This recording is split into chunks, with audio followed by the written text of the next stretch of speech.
So, Ramin, there are 4,000 or so Android devices out there, less than a dozen or so iOS devices. God knows how many laptops and PCs out there. We all want content on all those devices. What's the secret to that multi-screen delivery? Well, one of the secrets to the delivery is that you don't want to start with something that you have to replace very quickly. Technology is changing pretty rapidly, and we've already seen a number of different generations of products come and go. So what you want to do is you want to start with something that you can grow on, and you want to start with something that you can easily scale and upgrade as you go forward. One of the things that we did early on, for example, was that we separated our transcoding technology from our packaging technology, because we knew that the packaging technology is continuously going to improve and scale, and we need to be able to continuously come up with new capabilities within that technology. And with that, we've been able to provide two different benefits to our customers.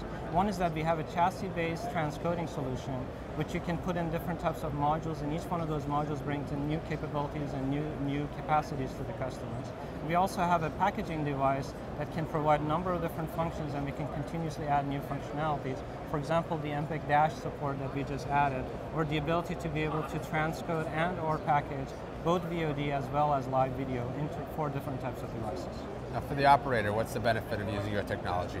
Well, one of the things is that they are conserving their operational cost, as well as they're buying something that can continuously improve, and they continuously can add to, and they can truly scale it so that they can support all the streams that they have within their network and deliver all of those streams to different types of devices, not just a subset. And as far as adding new types of content, new mediums, that's just upgradable? It's very upgradable, and not only that, we actually support multiple functions within the same chassis. So not only they can deliver the video to their traditional TV architecture that they have and they have to continue to support, but they can also add the adaptive bitrate into the same chassis with the same architecture. So operationally it becomes a lot easier for them. Now, let's move on to something that everybody wants to talk about in some fashion, advertising. Most of us want to talk about it because we can't stand it, because you turn on it, whatever program you want to watch, and none of the advertising applies to you, isn't that right? That's been the case with the linear advertising. Now, although we've done a lot in the linear world as well, RGB's been in the linear IP advertising for a number of years, and we've been delivering ads to different devices, as well as TV, of course. But now, with going into the adaptive bitrate, we have the ability to unicast each stream to every device that is receiving that video. Unicasting means that now we can do full targeting. We can target things down to individual devices, individual subscribers, and based on specific things that subscriber might be interested in seeing.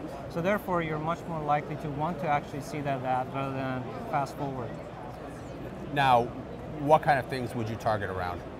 There's different ways that you can target the ads. We are actually not the company that does the actual target management. We work with companies that actually keep databases and have information about different specific type of things. But what we do is we build the architecture to be able to do that targeting and delivery of the ads to different subscribers. And that could be in many different ways. It could be, for example, based on specific areas, which is what we have done in the original linear environment. But it could be all the way down to specifically what type of things or products or information you're interested in receiving, rather than just the geographical information. Now, does that cross different forms of content? Yeah, it could cross different types of form of content. It could be on VOD, it could be on standard video that you're receiving live as well, and it could also potentially go into internet video that is being delivered as well. Very interesting. And then theoretically also could location-based be integrated into that as well? Location-based actually is going to be probably the initial way that operators are going to be implementing things. We've worked with a number of operators to put together zoned advertising. This has been something that's been in place for a number of years. What we feel is probably going to happen is most operators are going to take advantage of that architecture and initially start to do zoned ad deliveries to devices, and then scale that up to doing full targeted to each and every device. Is that going to actually increase viewership of advertising? We believe it does. I'm more likely to not fast forward an ad when I'm interested in it. I like cars a lot. I like specific types of sports. If I see an ad that relates to that, I'm much more likely to watch it than to fast forward it and or not want to watch it while it's playing. Excellent. Then you're happy, the operator's happy, and right. the advertiser's happy. That's right. Ramin, thank you. Thank you.